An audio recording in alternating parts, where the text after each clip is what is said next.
What's up, everyone? Welcome to Handcuff Status Podcast. My name is Rue Baby, and today we are going to be discussing family separation, what it means, and the effects caused by the criminal justice system. Today we have an exclusive interview with Kamara from Maryland, USA. He is the founder of Raising Awareness for Innocent Prisoners, and he will be sharing his story and his experiences. So let's get to it.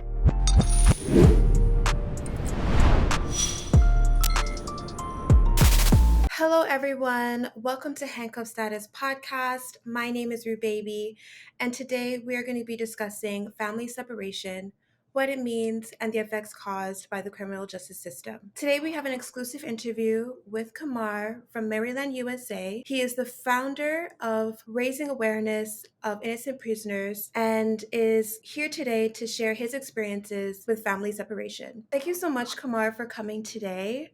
How are you doing? I'm all right. Good evening to you. How you doing? Raising awareness for innocent prisoners. Raising awareness for innocent prisoners. Thank you so much Yes, for that man. correction. Thank I just want to start off by just asking you, why you are here today and why you want to share your story with Handcuff Status. Well, the reason I'm here today basically is to push a memo or push I guess, a positive stereotype, and we'll get more in depth of that. But that's basically why I'm here today. And I've seen a lot of your work and been in it's a nice little movement. I feel like I definitely can make a difference or whatever y'all doing, like getting the individuals to share their take on different topics. It's for the cause.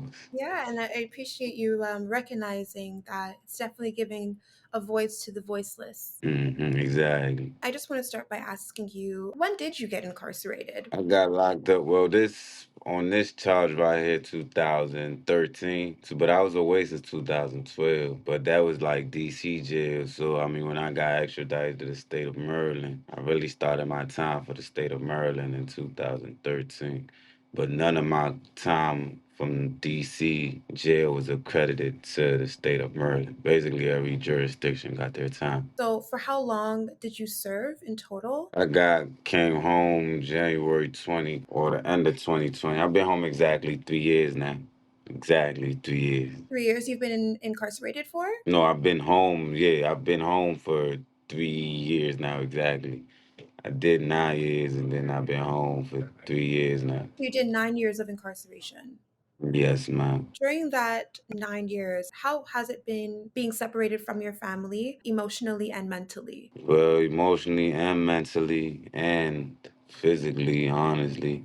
I don't know about others, but I say about 99% of it is true on the fact that depending on the time structure that you're away from anything, it affects. And family, well, my family affected a lot. It's like what I left was not the same. Times change, people change, things grow, people grow. That duration of absence from the world or from the family showed like detrimental. Like I'm forgotten about. Not that it's nobody's fault. It's just as the world turns, definitely out of sight, out of mind, out of touch, out of sync, out of energy. It's not the same, and it probably won't ever be the same. You can just work on from where you left off at. And me personally, I'm going through it with my family structure right now. Not even my exterior family, but majority like my immediate interior, like right hand, like sister, brother, mother. Like I'm going through it right now. But I'm at peace though, cause you try the best you can. When you know you're not, you have tried the best you can, and your conscience is clear, and God has you feel you sleep better. Just because you've gained wisdom or you felt like you know if you advance in a positive way, or if you changed, or if you're doing what you're supposed to be doing, whether it's positive or negative. And just because you're on, or you see the level of change, or you're going through and you stand on it, and you're very affirmed doing it, just because you're on that does not mean the other or the next party, or basically just you can't accept the same thing. Because and I've learned that. It takes time, everybody has their own share of experiences. So I've learned, because whatever I'm trying to implement is not what's happening, I have to learn is decide it's okay. I can't save because my family's seen what I'm trying to do. I come home hands on. What are some of the things that you were trying to do? Like basically everybody forgive everybody. Positivity should be around if anybody's on like, what I'm saying, deal with it. Whoever has issues with whoever, don't speak on it to the next person. Speak on it with that individual because only y'all can fix that. Just certain little standards that I go by and try to implement, but it's like others don't see it that way. And I'm the type of individual like if I don't treat myself or go a certain way, or I can't expect it. Like if I don't eat poop, I can't let somebody else make me eat poop. You see what I'm saying? Like Mhm. it just don't make sense. So it's like I'm realizing that I can't force it. Just enroll, just be the best I can, think positive, and keep God first. Do you feel that your influence on your family has been impacted because you were incarcerated? Yeah, I feel like a lot of things fell apart, and some things have happened that I felt like, yeah, if I was home, that wouldn't have happened. And other family members know it too. It's just I missed out on a lot. And I noticed I tried to come home trying to fix things, or in reality, I've been absent. I can't come out here. I don't know what's going on with whoever, like, I've been absent. And even though I want it a certain way, I can't expect it to be a certain way because everybody's not on the same page. I've missed out on a lot. I don't know who's done what though. Who I don't, who's just because I want everybody to be together, be happy on one accord is not gonna work. And in the midst of that, I can't keep getting my emotional like part of my self become down. I can't bring me down because of somebody else or somebody's feelings or Has your family told you, or any of your family members specifically have told you how your incarceration has impacted them? they haven't said it, but I can see it. What do you See the think they would say or feel about your separation from them while being incarcerated? I mean, I feel like I wasn't missed, but they appreciate the value I bring. Yeah, basically, yeah.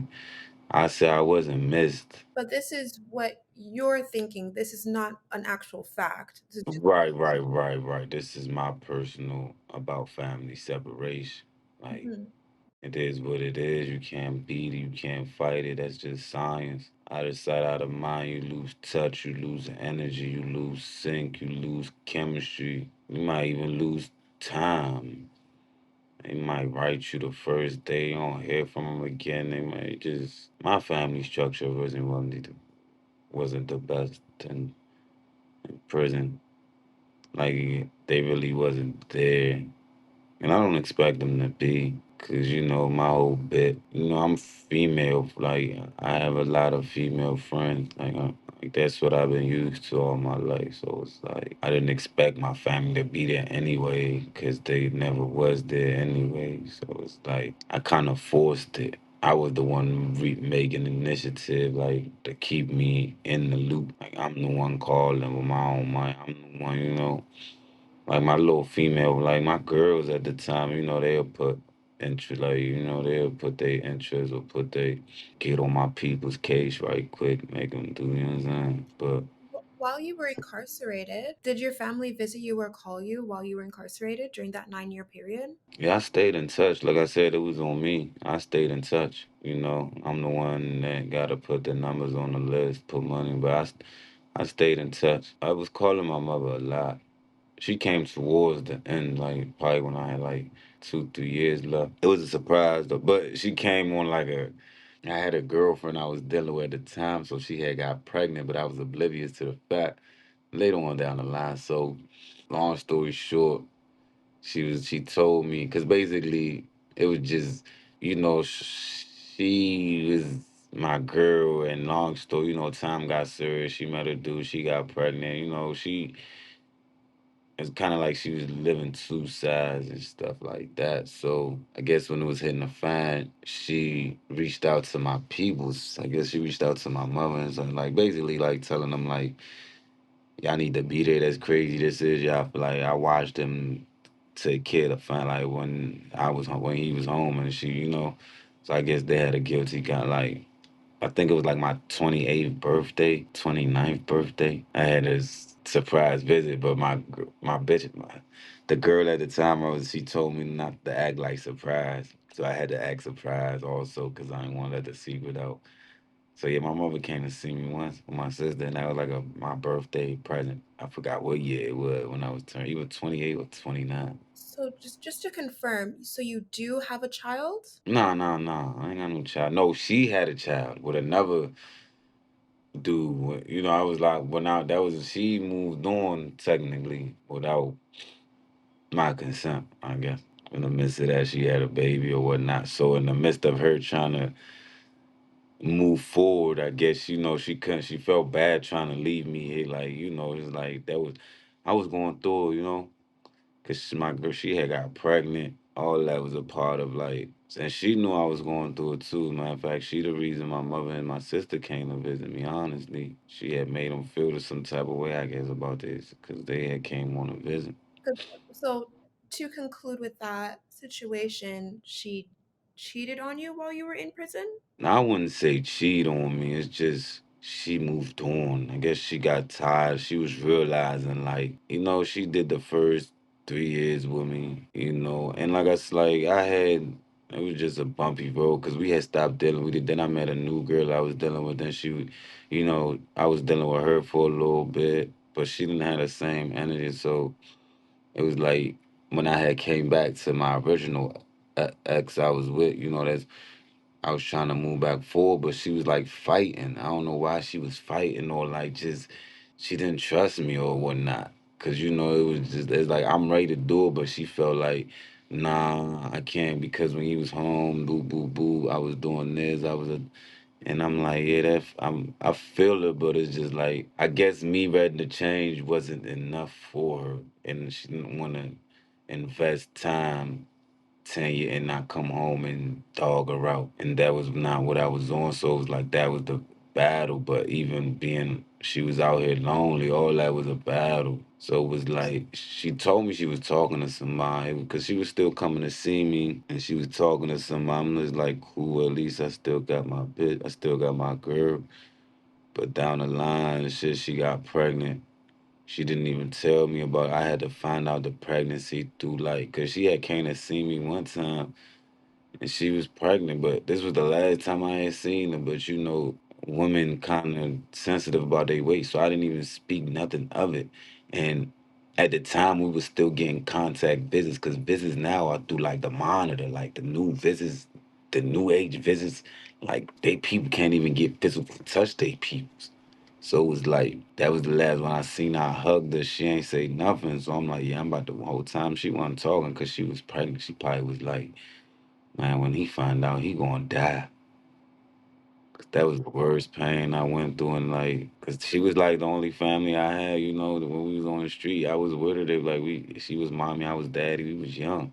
So when it comes down to how your family and your romantic partner has been impacted emotionally, mentally, and physically, it seemed like it was a drastic amount because in the end, relationships ended, and some relationships are now trying to find a new way now that you're out.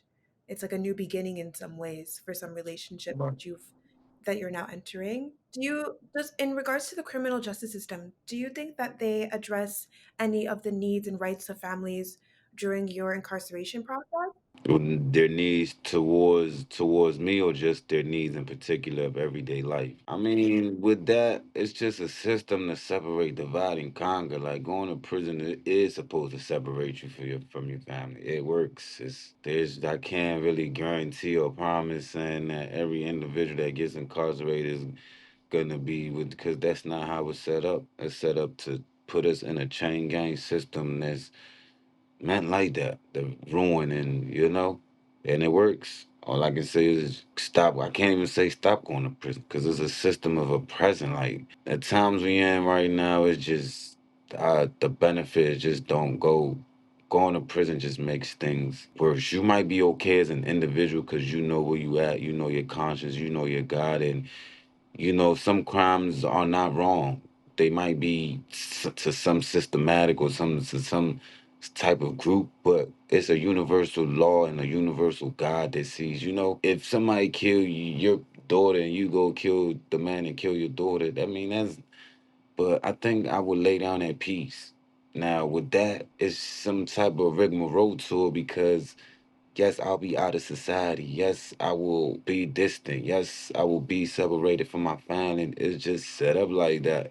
It's just the system. It's just what the forefathers that created this system of whether it be Congress, it's just set up. It just is what it is. We fall victim, and I'm not here to say that it's not gonna.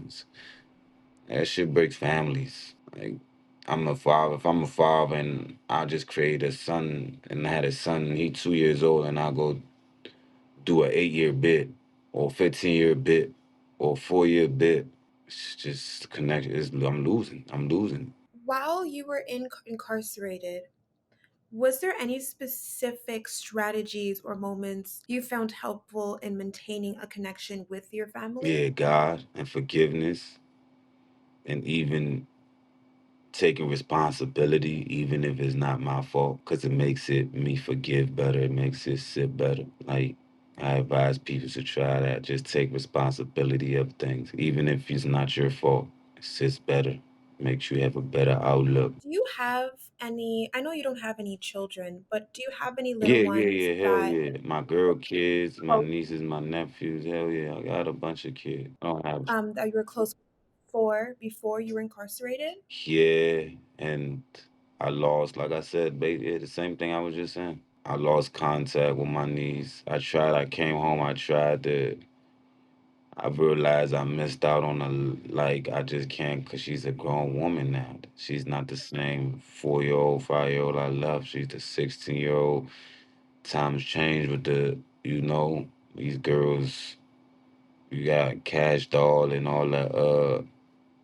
It's just like what the world then came to, you know? Can you explain or just share your experience that you had with your niece before the incarceration, a specific, experience that you had with her, and then just share a specific experience that you had with her outside of incarceration? Well, before I got locked up, that was my boo. Everywhere we was going, she was with. That was the littlest one of all my little ones. She got treated better with kid. Cause I was used to be like, not the babysitter, but I took care of a lot of kids at a young age. I was responsible enough to be left with children. It's just something that I picked up young, and my family knew that, even Sir Leon or even Head. So it's like my niece was the littlest of all. She was the newest in the family. So I treated her with care. I treated her with love. Everybody knew her. Everybody knew her. And the same age I put into it, that's what everybody else put into it. Mine is I had other sisters. But we were speaking on my niece. So yeah, I was taking care, shoes, dates, eat anything. I had custody for real. Now coming home, Mm-hmm. I came home and off the break, I felt like she deserved the world. Let me make up for what I've missed. Now it wasn't on her to keep up with me or find out my world, because I feel like people just left me to rot. Not that it's old, but I know I wouldn't do that to. But nobody owes you anything. I'm not crying or thinking that somebody owes me. It's just don't people don't owe you, like, it's you blessed if somebody cares. Or so with her, I came home, I was a little bit on the spoiling side and less on the discipline side. So because I just felt like I had owing her that. So in the midst of me doing, I'm taking her out, we doing shopping sprees, I'm going to her school. I'm active. I'm being like a daddy uncle. But I'm noticing certain things that are not okay with me, and I have to be careful how I approach the issue because she's a young lady turning into a woman. So I think a lot, and I think, it's a crazy, I just be thinking stuff. So I don't want my needs to be categorized as, just the typical young black girl. So I'm on it from boys to like saying. So she showed me certain aspects, and what I was thinking in the beginning was exactly what I was thinking. So long story short, I ended up getting locked back up, messing with my knees, and I mean I'm on probation, unsupervised, but I had a chance of losing my freedom again on some stupid like. So I don't even deal with her now. She cut off, and she's affected by it, and I mean I forgive, but it's just I don't even want to go deal with that energy no more. It's just, I'm good. It hurt me with what happened. It's just I tried, and my conscience cleared, and it's just like I look at it like I go to work. I'm doing my law-abiding citizen. That's a human being. So with my needs is like you don't go to work. You don't show up for this ain't free. Like I go to work to get results. Like I have to do shit to get results. Nobody. So with you is like you're not. I'm not. You're not paying me. Like you don't. You're not. Everything I'm doing is for free. Like we going. So you're not paying me nothing. You don't give me your report cards. You don't. You don't. You don't show me nothing. So it's like I'm supposed to do things for you to become better learners, but you're not learning. You're not picking up nothing. Like I'm and then you trying to like dispute what I'm. So it's like, hold up. So now when you bring the law involved and like, oh nah, I was on house arrest and all types of shit, and I seen the right to like, some like it's just crazy. I could see the struggle because it's you want to be close with her and you want to Man, spoil her, fuck but this her. She could eat a dick. I don't even like talking about this shit because it's like like she knows what's up. Cause I've done a lot and it was hurtful. Like my brother, like my own brother, that's my brother daughter, and he just like, yeah, I'm done with it. I don't even want, ain't no negative energy or no hate. It's just I'm good. I hope that in due time everyone heals from the Yeah, situation and everyone can come back right, together right, again. right. Cause it's all about love. In regards to the criminal system, do you think that they have any programs in place for families once a male figure that is important in their family is incarcerated? And if there isn't, do you have any ideas of any programs that would be useful? I mean, I really don't know any, but per se, I haven't even researched or invested time into seeing that. But all I can speak on is that's what I got my own little thing, and I don't expect people to pay attention or because at the end of the day, I'm doing it. It makes me feel good. So the little bit of my lifestyle or my RAIP is part of that. I come to kind of bridge the gap of missing, whether they be uncles, fathers, brothers, dads, grand uncles, so they can bridge the gap through that they matter, whether it be inmate the world interaction or world of prisoner interaction. But it's just a message to kind of show through, I would say, through the social world or the social media world or that basically bring some kind of light to it. If all our males are in there, there's no productivity being done out here, honestly. So I kind of do things to whether it be young children in the community crying out to individuals gone away, whether it be their father, whether it be their uncle, whether it be their brother, whether it be their mother, because women do go away too. So, how would one person join your organization? Just community outreach, and if you got a special individual that you just feel like I can get about, because I put in the work. I got individuals I deal with personally on a one-on-one tip in there that I do for their children, that I do for them, that I reach out to their family members, commissary, send. I do a lot, and I don't have to boast it, or it's just like I said, it's a lifestyle. You would talk to men or women that are in Mhm. prison and then connect them with their Yeah, out here. families. Well, not really women, because the women, cause I don't really have any women prisoners. I mean, I've met some that came home, and I'm working through them. Through they come out and support whether I got a community basketball game or the Thanksgiving food drives and stuff like that. I've done a lot of little things with Emma. Like for instance, like probably this past summer. So I got a friend. His name is Quentin Q.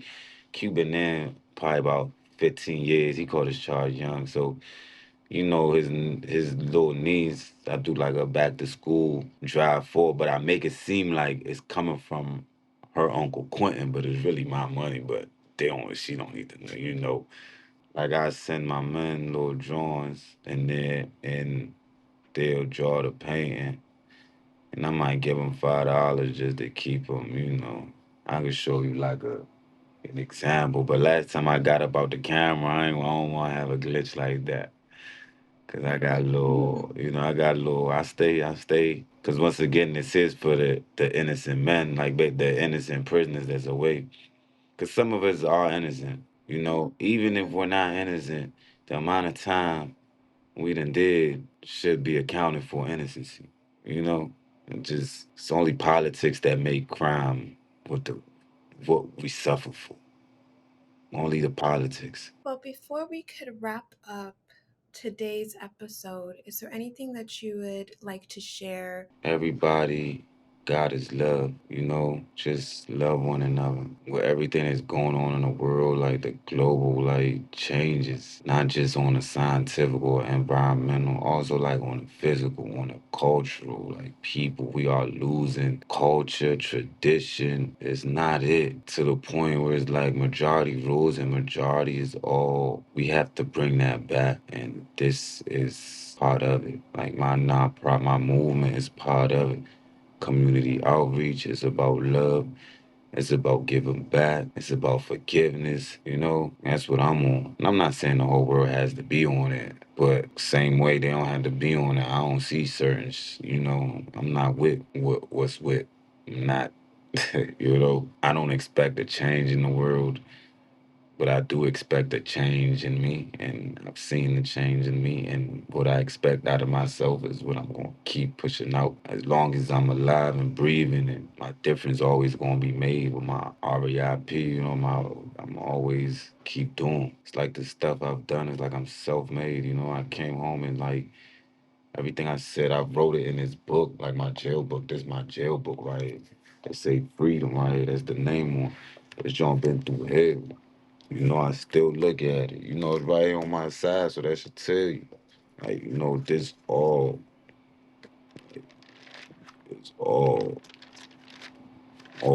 knowledge in it,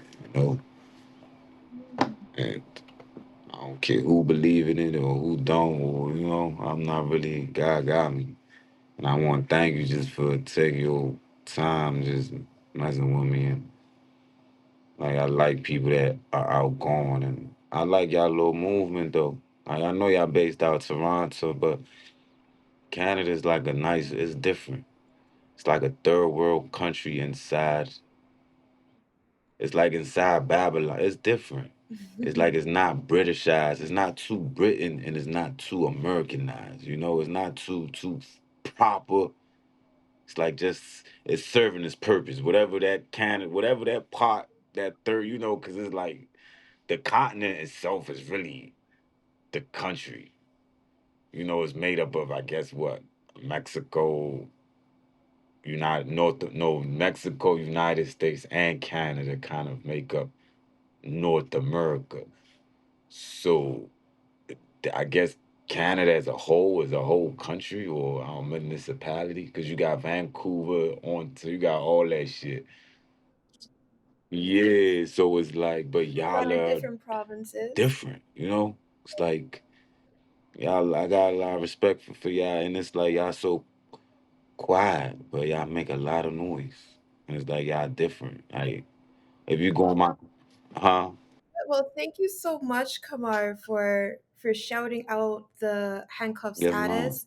And kids, we appreciate Yes, you. mom. Thank you so Yes, ma'am. much. Thank you. I hope everything goes well with your family and your future. I'm wishing you the Thank you. best. God bless you. Thank you so much. We would like to thank Kamar for sharing his story with us today. And for all those incarcerated, remember freedom is a must. Free all the lifers, and shout out to Private Spaceship. Thank you all for watching, and don't forget to subscribe and follow Handcuff Status Inc. on all major platforms. And never forget our mission, breaking the chains of injustice. Take care, and until our next episode.